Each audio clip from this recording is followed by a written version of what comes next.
आज हम एक नए अध्याय एकाकी स्वामित्व एवं साझेदारी संस्थाओं का अंकेक्षण किस प्रकार से किया जाता है, एक नए अध्याय का अध्ययन प्रारंभ कर रहे हैं। Audit of accounts of private concern and partnership firms. तो एकाकी व्यवसाय, जैसा कि हम जानते हैं, एकल व्यक्ति, एक ही व्यक्ति के द्वारा चलाया जाता है। वह व्यक्ति ही उस व्यवसाय का मालिक होता है, ऑनर होता है। उसका अंकेक्षण यदि करवाना है तो किस प्रकार से किया जाएगा।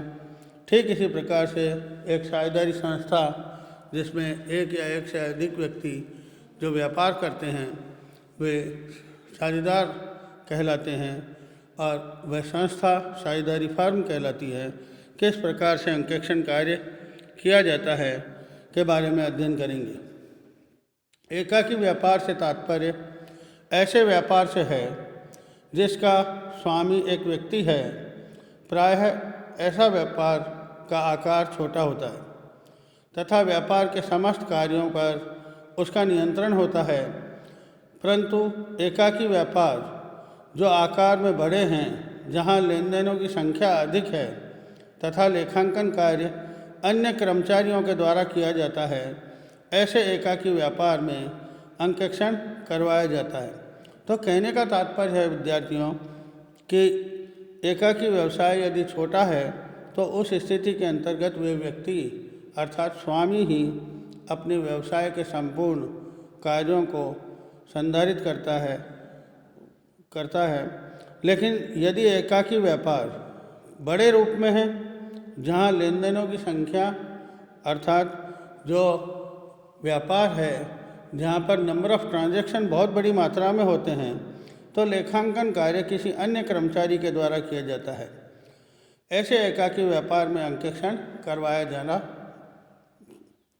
जाता है। एकाकी स्वामित्व वाले अंकेक्षण की विशेषताएं।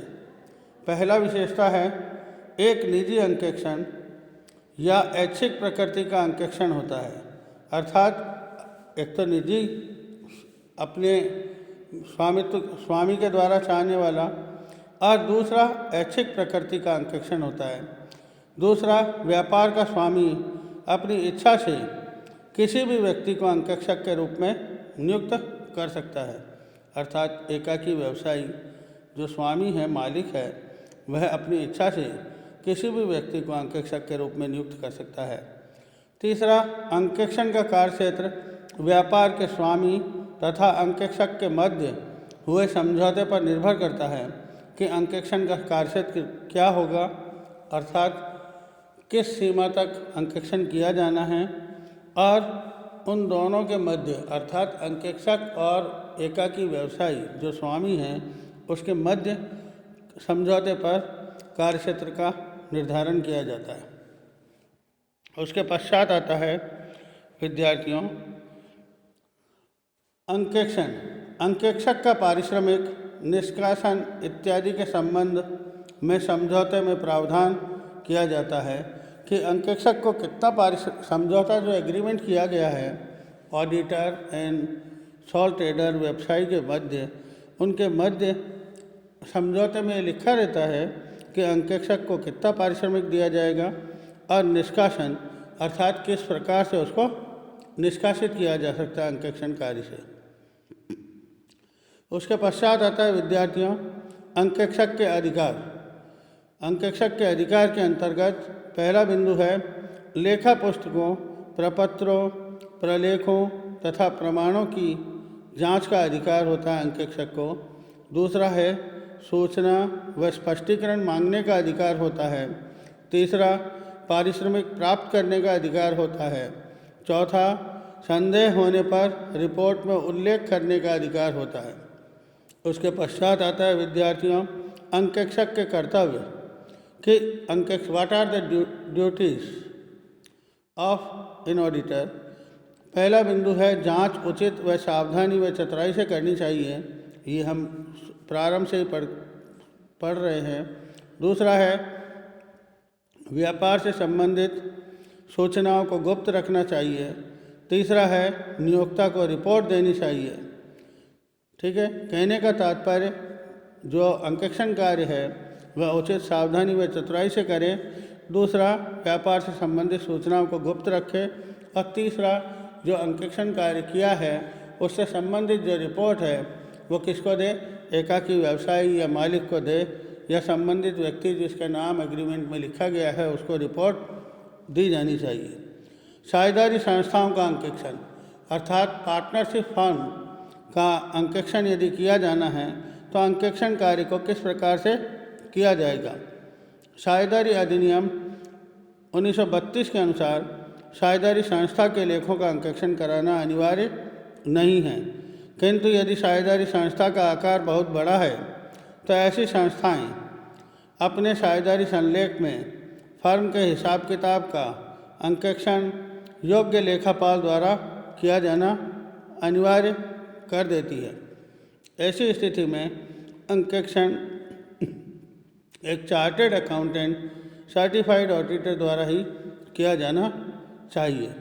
कहने का तात्पर्य है, अकॉर्डिंग टू पार्टनरशिप एक्ट 1932 के अनुसार साझेदारी संस्था के लेखों का अंकेक्षण करना अनिवार्य नहीं है, किंतु यदि साझेदारी संस्था का आकार बहुत बड़ा है और हिसाब किताब अन्य योग्य लेखापालों के द्वारा रखा जाता है और लेन देन काफ़ी बड़ी मात्रा में किए जाते हैं, तो ऐसी स्थिति में अंकेक्षण एक चार्टर्ड अकाउंटेंट या सर्टिफाइड ऑडिटर द्वारा ही किया जाना चाहिए।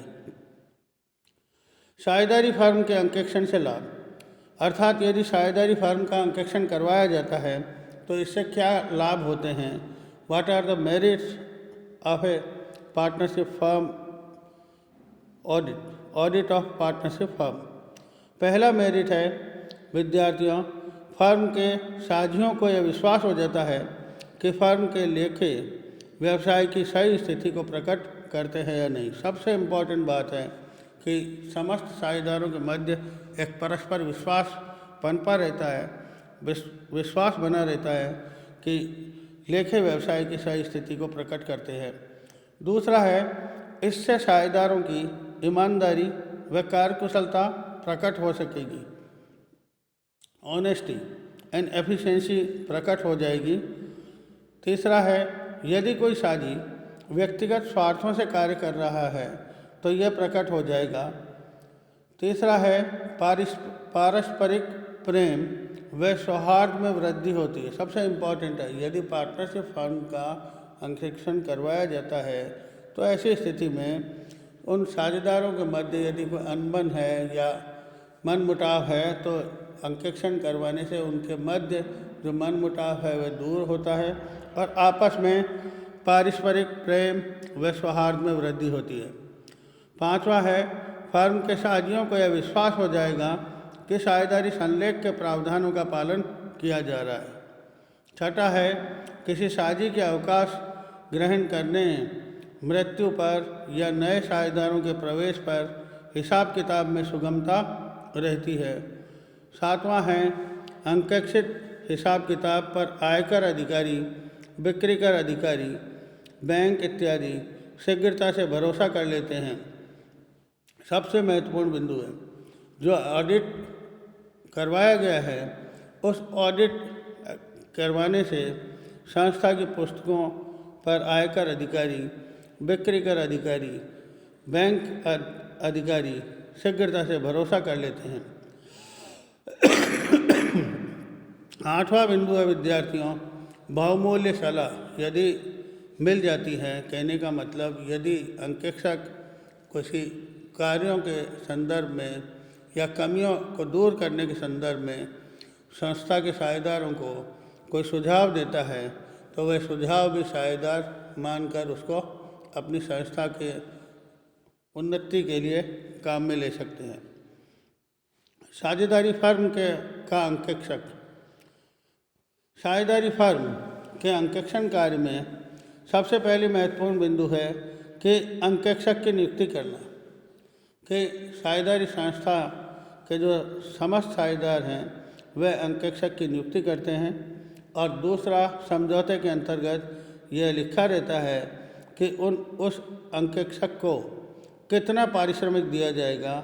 और तीसरा है अधिकार, अर्थात अंकेक्षक के क्या क्या अधिकार होंगे।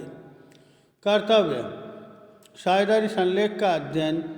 दूसरा, कार्यक्षेत्र का निर्माण। तीसरा, भारतीय साझेदारी अधिनियम 1932 का अध्ययन। चौथा, ईमानदारी व चतुराई का प्रयोग। पांचवा, रिपोर्ट देना अर्थात अंकेक्षक के द्वारा रिपोर्ट प्रस्तुत करना। छठा, सुझाव देना सजेशंस, यदि कोई अंकेक्षक देना चाहता है उस साझेदारी संस्था के संदर्भ में।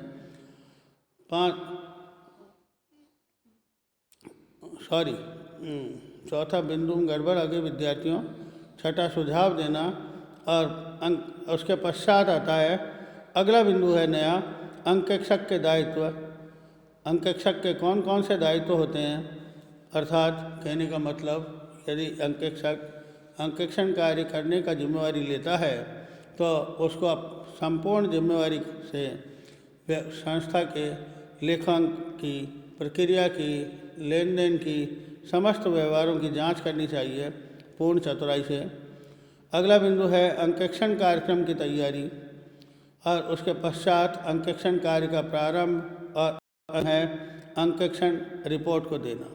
तो विद्यार्थियों कहने का मतलब यह है, मैंने सारांश और संक्षिप्त रूप में आपको इस चैप्टर के बारे में बतलाया है कि एकाकी व्यापार एवं साझेदारी संस्था का अंकेक्षण कार्य किस प्रकार से किया जाएगा, किस प्रकार से अंकेक्षक की नियुक्ति की जाती है, किस प्रकार से समझौता होता है अंकेक्षक और एकाकी व्यापारी या साझेदारी संस्था के मध्य, कार्यक्षेत्र का निर्धारण भी किया जाता है और कितना उसे पारिश्रमिक दिया जाएगा और किन व्यक्तियों को अंकेक्षक अपनी रिपोर्ट एवं सुझाव प्रस्तुत करेगा।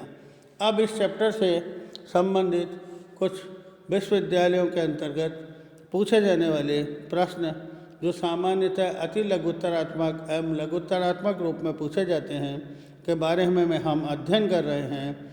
पहला, साझेदारी संलेख से आप क्या समझते हैं? पार्टनरशिप एग्रीमेंट, पार्टनरशिप डीड जिसे हम बोलते हैं, हमने पहले पढ़ा है, शुरू से पढ़ते आ रहे हैं। साझेदारी संलेख एक महत्वपूर्ण व लिखित प्रलेख है जिसमें साझेदारों के मध्य समझौते का पूर्ण एवं स्पष्ट उल्लेख होता है जिसके आधार पर फर्म का निर्माण होता है। तो कहने का मतलब पार्टनरशिप डीड एक लिखित प्रलेख है जिसके अंतर्गत समस्त साझेदारों के मध्य पूर्ण एवं स्पष्ट उल्लेख रहता है कि किस दोनों साझेदारों के मध्य किस प्रकार का व्यवहार रहेगा और किस प्रकार का व्यापार वे साझेदारी संस्था के निर्माण के तहत करेंगे। इन सभी बातों का लिखित ब्यौरा रहता है जिसके आधार पर फर्म का निर्माण किया जाता है। दूसरा है विद्यार्थियों, एकाकी स्वामित्व वाली संस्थाओं का अंकेक्षण किस प्रकृति का होता है? एकाकी स्वामित्व वाली संस्थाओं का अंकेक्षण निजी अंकेक्षण होता है। जो सोल प्रोप्राइटरशिप बिजनेस करते हैं उनके यदि व्यवसाय छोटा है तो आवश्यकता नहीं होती है, किंतु यदि व्यापार बड़ा है जहाँ ट्रांजैक्शन बहुत बड़ी मात्रा में है तो ऐसी स्थिति में यदि एकाकी व्यापारी चाहता है तो वह अंकेक्षण कार्य करवाता है, जिसकी प्रक्रिया के रूप में मैंने आपको बताया है किस प्रकार से अंकेक्षक की नियुक्ति की जाती है और उसका कार्यक्षेत्र कितना रहेगा और साथ ही वह रिपोर्ट किस प्रकार से प्रस्तुत करेगा। अगला प्रश्न है विद्यार्थियों, साझेदारी संस्थाओं में अंकेक्षक की नियुक्ति किसके द्वारा की जाती है? साझेदारी संस्थाओं में अंकेक्षक की नियुक्ति साझेदारों द्वारा पारस्परिक समझौते के आधार पर की जाती है, अर्थात उन साझेदारों के मध्य आपसी समझौता होना चाहिए, उसके आधार पर ही अंकेक्षक की नियुक्ति की जा सकती है। अगला प्रश्न है विद्यार्थियों, साझेदारी संस्था का अंकेक्षक अपनी रिपोर्ट किसे देता है? साझेदारी संस्था का अंकेक्षक अपनी रिपोर्ट फर्म को देता है, अर्थात कहने का तात्पर्य है अंकेक्षक यदि साझेदारी फर्म का अंकेक्षण करता है तो रिपोर्ट किसको प्रस्तुत करता है? उत्तर स्वरूप हम लिखेंगे कि अंकेक्षक अपनी रिपोर्ट साझेदारी फर्म को देगा, किसी व्यक्तिगत रूप से किसी व्यक्ति विशेष या एक साझेदार को नहीं देगा बल्कि संस्था को देगा। अगला प्रश्न है, साझेदारी संस्था के में अंकेक्षक का पारिश्रमिक कौन निर्धारित करता है? साझेदारी संस्था में अंकेक्षक का पारिश्रमिक अंकेक्षक तथा साझेदारों के पारस्परिक समझौते द्वारा निर्धारित किया जाता है। अगला महत्वपूर्ण चीज़ है विद्यार्थियों, इस चैप्टर से संबंधित कुछ लघुत्तरात्मक अर्थात शॉर्ट क्वेश्चन आंसर जो सामान्य से बनते हैं, जिनको मैंने उचित समझा हुआ आपके सम्मुख प्रस्तुत हैं। पहला है, साझेदारी संलेख के अभाव में कौन से नियम लागू होते हैं? अर्थात यदि पार्टनरशिप डीड नहीं है तो ऐसी स्थिति में कौन से नियम लागू होंगे? साझेदारी संलेख के अभाव में साझेदारी अधिनियम 1932 की धारा 12 से 17 तक के निम्नलिखित नियम लागू होते हैं। पहला, फर्म के लाभ हानि साझेदारों में बराबर बराबर वितरित किए जाएंगे। दूसरा, पूंजी पर ब्याज देय नहीं होगा तथा आहरण पर ब्याज नहीं लिया जाएगा। तीसरा, साझेदारों को कोई पारिश्रमिक देय नहीं होगा। चौथा, साझेदारी द्वारा फर्म को दिए गए ऋण पर 6% वार्षिक दर से ब्याज दिया जाएगा। पांचवा प्रश्न बिंदु है, फर्म से प्राप्त गुप्त लाभ का हिस्सा फर्म को देना होगा। कोई भी साझेदार फर्म की लेखा पुस्तकों का परीक्षण कर सकता है। तो यदि पार्टनरशिप डीड नहीं है तो पार्टनरशिप एक्ट 1932 के अनुसार धारा 12 से 17 तक के नियम लागू होंगे और 12 से 17 तक के नियम के अंतर्गत ये 6 बिंदु महत्वपूर्ण हैं जो कि दिए गए हैं विशेष रूप से। अगला है प्रश्न, वैधानिक अंकेक्षण तथा समझौते के अंतर्गत अंकेक्षण में कोई 2 अंतर बताइए। वैधानिक अंकेक्षण तथा समझौते के अंतर्गत अंकेक्षण में निम्न 2 अंतर हैं। पहला, अनिवार्यता। वैधानिक अंकेक्षण के अंतर्गत अंकेक्षण विधान के अंतर्गत अनिवार्य है, जबकि समझौते के अंतर्गत अंकेक्षण में अंकेक्षण कार्य ऐच्छिक होता है। वैधानिक अंकेक्षण में अनिवार्य है, इट इज़ कंपल्सरी, और समझौते के अंतर्गत के अंदर ऑप्शनल है, ऐच्छिक है। यदि इच्छा है तो करवाए, न तो नहीं करवाए। दूसरा, योग्यता। कंपनी की दशा में कोई चार्टर्ड अकाउंटेंट या सर्टिफाइड ऑडिटर होना अनिवार्य है, और यदि दूसरे समझौते के अंतर्गत अंकेक्षण के अंतर्गत निर्धारित योग्यता नहीं है। तो विद्यार्थियों, ये अंतिम चरण में अति महत्वपूर्ण प्रश्न चैप्टर था जो लगभग सामान्यतः कभी कभार पूछ लेते हैं, इसलिए आप देखें और यदि कोई समस्या हो तो आप मुझे बताएं। बहुत बहुत धन्यवाद।